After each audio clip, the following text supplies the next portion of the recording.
transformation. Avant d'avoir été humilié, je m'égarais. Maintenant, j'observe ta parole.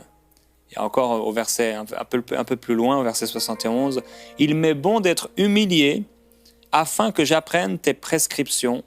Mieux vaut pour moi la loi de ta bouche que 1000 objets d'or et d'argent.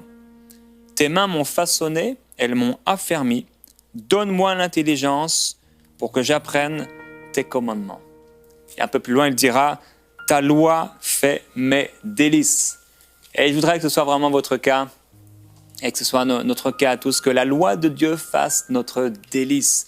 Ne pas pouvoir passer une seule journée sans avoir une parole de Dieu, sans pouvoir écouter, lire la parole, que la parole de Dieu soit réellement cette lumière sur votre sentier. Oui, avant d'être humilié, il s'égarait, mais maintenant qu'il a été humilié, il connaît le bon chemin.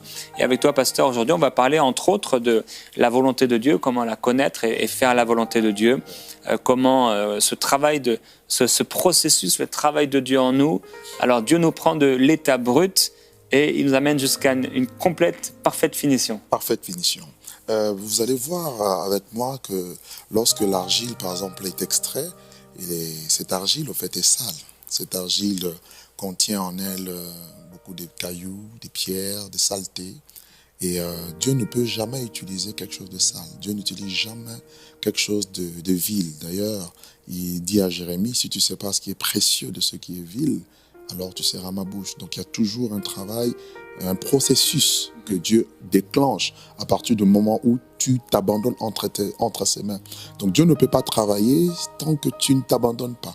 C'est pour ça que j'invite vraiment les personnes à pouvoir s'abandonner, se laisser entre ses mains.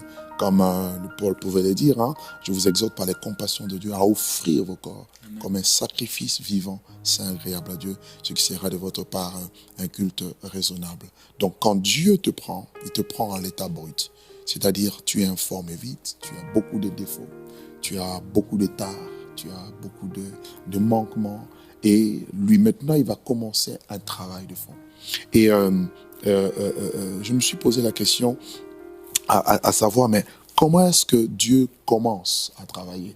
Et j'ai compris que le travail dans la vie, ou je dirais au niveau de l'argile, se fait dans la maison du potier et entre les mains du potier. Donc tu dois être d'abord dans la maison du potier, notamment dans l'église, entre autres, dans l'environnement où Dieu travaille. C'est pourquoi j'aimerais inviter toutes les personnes qui nous suivent aujourd'hui qui, pour X ou Y raison, sont restées à la maison, ne veulent plus rejoindre une assemblée locale, à pouvoir rejoindre une assemblée locale. Parce que Dieu travaille toujours dans un environnement où la parole de Dieu est annoncée, vous l'avez lu d'ailleurs tout à l'heure, où l'enseignement est donné, l'Esprit de Dieu est en action, et c'est à partir de ce moment qu'un travail va commencer dans l'invisible. Personne ne le voit, mais ce travail a déjà débuté. Donc, dans la maison du potier, mais pas seulement dans la maison du potier, parce qu'il y a des gens qui sont dans l'église, dans cet environnement, mais ne se laissent pas entre les mains du potier. Il y a des personnes qui viennent à l'église, mais qui sortent telles qu'elles sont entrées. Pas de changement. Pourquoi? C'est la même parole qu'on entend, qui change les uns et qui ne change pas les autres. Pourquoi? Tout simplement parce que certains acceptent de s'abandonner entre les mains du potier, d'autres refusent ou résiste encore. Donc si vous entendez sa voix, n'endurcissez pas votre cœur, car c'est le temps où Dieu veut maintenant commencer un travail. Et là maintenant, il va nous aider à comprendre en fait quelle est sa volonté. J'ai aussi demandé, je me suis posé la question, mais quelle est la volonté de Dieu? Beaucoup de gens des fois nous posent la question, pasteur, quel est mon appel? Quel est mon ministère? Rencontre, je pense que c'est autant pour vous. Je me reste ceci, je me reste cela. Mais là, en fait, j'ai compris que la volonté de Dieu est simple. Elle est vraiment simple. Ce n'est même pas dans tant ce qu'on cherche à faire, mais c'est ce qu'on doit chercher à être. Parce que tout commence dans l'être avant d'avoir ou de faire. Beaucoup veulent faire sans devenir. Or, les mains du potier veulent d'abord façonner l'être que nous sommes avant de nous donner certains atouts, certains dons, certains talents, voire même le ministère, pour le servir. Donc ça ne sert à rien de vouloir servir alors qu'on n'est pas transformé, alors qu'on ne s'est pas abandonné entre ses mains. Et c'est là que le Seigneur m'a ramené dans 1 Timothée chapitre 2, verset 4, où il dit que Dieu veut que tous les hommes soient sauvés et parviennent à la connaissance de la vérité. Donc la première chose, c'est que Dieu veut, c'est ton salut. Et le salut, en fait, c'est un mot assez vaste. C'est pas seulement donner sa vie à Jésus. Tu es de quelle nationalité? Je suis d'origine congolaise, mais je suis D'accord. français. Je sais qu'il y a des gens d'origine congolaise aujourd'hui qui doivent être sauvés, Oui. qui t'écoutent et qui doivent être sauvés. Vous êtes d'origine congolaise, Oui. habitant là-bas ou pas. Le Seigneur est en train de vous parler et c'est aujourd'hui pour vous le jour du salut. Amen. Il faut arrêter de faire semblant d'être un chrétien, mais recevoir vraiment Jésus-Christ comme votre Seigneur Amen. réellement. Pas seulement celui qui vous sauve ou qui vous fait du bien, mais celui qui va être votre Seigneur et diriger votre vie. Amen. Et comme je l'ai dit, si vous entendez sa voix, n'endurcissez pas votre cœur. C'est aujourd'hui le jour du salut pour vous qui écoutez cette parole. Amen. Je suis Amen. coupé, mais Amen, amen. C'était le C'est moment. très important ce que vous venez d'ajouter parce que nous avons beaucoup de personnes qui se disent enfants de Dieu, mais quand vous regardez leur vie, Christ est peut-être leur sauveur, mais il n'est pas leur Seigneur. Et voilà pourquoi beaucoup de choses tournent en rond. Et on parlera de ça certainement demain. Comment est-ce que Dieu continue dans le processus de son travail. Mais faut-il déjà se rassurer qu'on est sauvé, qu'on a reçu Jésus. Le salut, c'est la délivrance, c'est être libéré. Voire même des blessures. Beaucoup traînent encore des blessures. Beaucoup traînent encore des déceptions. Ils ont besoin d'être guéris de toutes ces choses. Jésus dit, l'Esprit du Seigneur est sur moi parce qu'il m'a oint pour annoncer la bonne nouvelle aux pauvres, mais aussi pour guérir ceux qui ont le cœur brisé. Donc dans le salut, il y a aussi cette guérison-là. Et à partir du moment où tu as été guéri, là maintenant, un travail peut commencer. Donc, tu es sauvé, tu es guéri, tu es délivré du monde, du péché, de la pornographie, parce que beaucoup de personnes viennent dans les églises, mais ils sont esclaves du péché, esclaves de la masturbation, esclaves de toutes sortes de débauches. Alors que la volonté de Dieu, ce n'est pas d'abord de les servir, c'est d'être comme lui. Tel il est, tel il veut que nous puissions être. Et plus loin dans 1 Thessaloniciens 4, 3, il dit, ce que Dieu veut, c'est votre sanctification. Et quand on parle de la sanctification, c'est le fait d'être mis à part pour Dieu, être consacré pour Dieu. Et c'est là que j'ai compris par la suite que lorsque le potier, de manière naturelle, prend l'argile, avant de commencer le processus de transformation, le potier va prendre de l'eau, il va l'injecter dans l'argile pour, premièrement, tamiser, enlever les pierres, les saletés et rendre l'argile propre. C'est ça le travail de sanctification, où tu sépares ce qui est mauvais de ce qui est bon. Et ça, c'est le travail que chacun de nous doit faire. En entendant la parole de Dieu, tu dois prendre des décisions. Tu avais un petit copain, vous vivez dans la débauche, dans la fornication, tu dois arrêter pour adopter une nouvelle vie. Parce que Dieu ne se mélange pas. Le divin potier ne peut pas travailler avec une argile qui est sale. Il commence d'abord à injecter de l'eau, à imbiber l'argile de l'eau.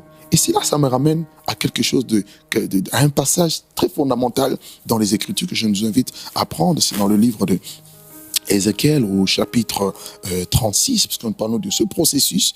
Ézéchiel chapitre 36, à partir du verset 25, où il dit, premièrement, je répandrai sur vous une eau pure, et vous serez purifiés, je vous purifierai de toutes vos souillures et de toutes vos idoles. Amen. Donc, Dieu imbibe l'eau en tant que divin potier, c'est-à-dire cette eau ici représente la parole de Dieu.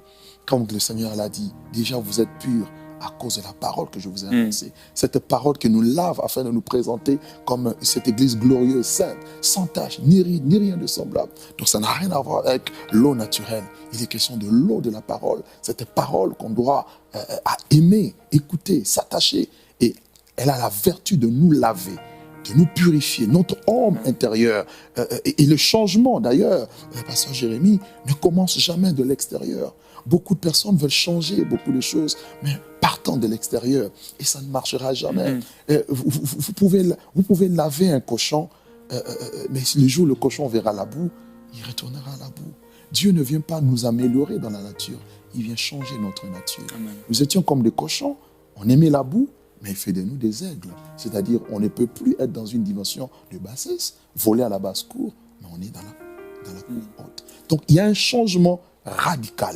Donc, ce processus commence par un changement radical. Et ce changement, c'est le résultat déjà de l'eau que nous recevons, de la parole que nous entendons. Et beaucoup de personnes ont été changées à cause de la parole.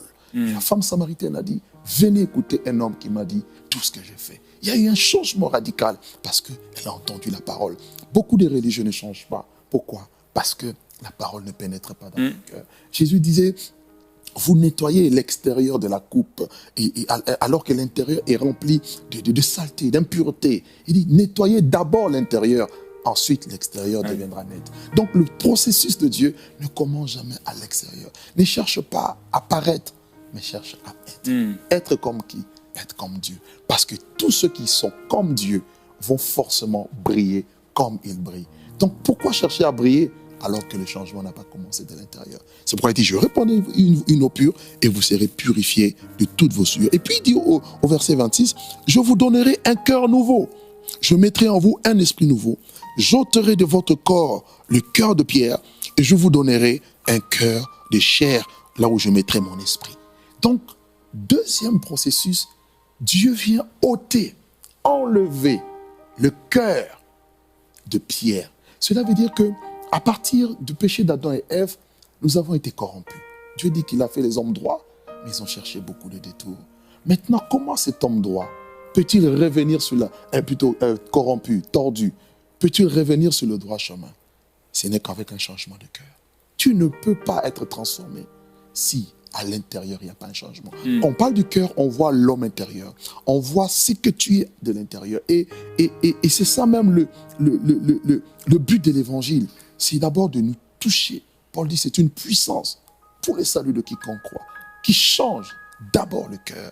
Et il dit, je veux ôter, je veux enlever. Donc il y a comme une chirurgie, pasteur, qui s'opère le jour où nous recevons Jésus, qui est la parole de Dieu. C'est ce que la Bible appelle la nouvelle naissance. Si quelqu'un est né d'eau et d'esprit, il ne peut entrer dans le royaume de Dieu. Tu ne peux pas aller plus loin dans les eaux profondes, dans le royaume, si tu n'es pas entré. Donc la première étape, tu dois entrer. Et une fois que tu entres, Dieu change ton cœur. Il enlève le mauvais cœur, le cœur de l'homme qui est tortueux, qui est méchant par-dessus tout. Qui peut le connaître? Lui seul qui l'éprouve, il enlève. Il ne fait pas une amélioration du cœur. Il fait une chirurgie. Et c'est pour ça même, Dieu a demandé à notre père Abraham de se circoncire. Parce que la circoncision d'Abraham, pour rentrer dans les promesses de Dieu, préfigurait au fait la nouvelle naissance, un changement de cœur. Vous ne pouvez pas vivre les promesses de Dieu avec votre cœur tordu. Donc c'est pour ça que j'invite toutes les personnes qui nous suivent à changer véritablement de cœur. C'est-à-dire la circoncision implique qu'on doit enlever quelque chose, le prépuce doit être coupé, pour ensuite adopter une nouvelle vie. Et il dit, je vous donnerai ensuite un cœur nouveau. Et c'est dans ce cœur nouveau qu'il va mettre son esprit. Donc il veut faire de toi une nouvelle personne. Et là, toujours en méditant sur ce thème, je me suis rendu compte que Dieu a dit à Jérémie quelque chose dans Jérémie 1:10. Il dit, je t'établis sur les nations pour que, tu rages, tu ruines, tu abattes, tu détruises. Ensuite, que tu plantes et que tu bâtisses. Donc, il y a plus d'actions de destruction dans nos cœurs que des actions constructives. Pourquoi? Parce qu'il est difficile de changer quelqu'un. D'ailleurs, aucun homme ne peut changer quelqu'un. Seul Dieu, par la puissance de sa parole, peut changer. Et il dit, tu dois changer. Le monde doit quitter ta vie. Combien viennent au Seigneur, mais ils partagent Dieu et la vie du monde. Combien viennent au Seigneur, se traînent avec eux des traditions anciennes, des coutumes, voire même des pratiques occultes. Combien de personnes mélangent leur spiritualité avec le monde? Dieu n'est pas dans le mélange. Et Dieu n'agira jamais là où il y a le mélange. Pour que Dieu agisse, il faut que tu te sanctifies. Il dit, heureux ceux qui ont le cœur pur, car ils verront Dieu. Voilà un peu comment Dieu travaille. Et une fois que tu laisses Dieu travailler ton cœur, et j'aimerais parler aux jeunes, Dieu doit arracher les choses. Ton langage doit changer. Amen. Ton comportement, ton caractère doit changer pour avoir le caractère de Christ. Voilà pourquoi Paul pouvait dire, mes enfants pour qui je prouve de nouveau les douleurs de l'enfantement jusqu'à ce que Christ soit formé en vous. Nous devons avoir le caractère de Christ, avoir en nous les empreintes du Seigneur, la marque de Dieu, la marque déposée du Seigneur en nous. Et là, c'est le caractère de Christ qui vient en nous, le fruit de l'esprit. Pas les dons. Les dons viennent après. Mais si tu as les dons et que tu n'as pas le fruit du Saint-Esprit, ça sera terrible. Donc, l'essentiel pour Dieu, c'est sa nature d'abord, qui doit être, nous devons devenir participants de la nature divine avant de recevoir le reste. Et ensuite, tu dois changer aussi ton apparence. Il y en a qui disent, mais oui, Dieu voit seulement le cœur. Mais c'est de l'abondance du cœur que la bouche parle. C'est du cœur que viennent les mauvaises choses. Donc, quand il y a un mal quelque part, le Seigneur ne va jamais à la surface. Le Seigneur va toujours à la source, à la racine. Et le changement doit commencer là. Dire à Dieu, Seigneur, je m'abandonne entre tes mains, je te donne mon cœur, change-moi et accepte de changer. Si tu étais en colère contre quelqu'un, tu pardonnes. Si tu avais de l'amertume, tu abandonnes ces choses. Tu commences à vivre la vie de Dieu. Et c'est ainsi que tu rentreras dans la troisième partie, la quatrième partie, où Dieu va maintenant accélérer le processus pour faire de toi un chef-d'œuvre. Tu ne peux pas devenir un chef-d'œuvre de Dieu en ayant une vie sale. Impossible. C'est pour ça que l'argile doit être purifiée par l'eau.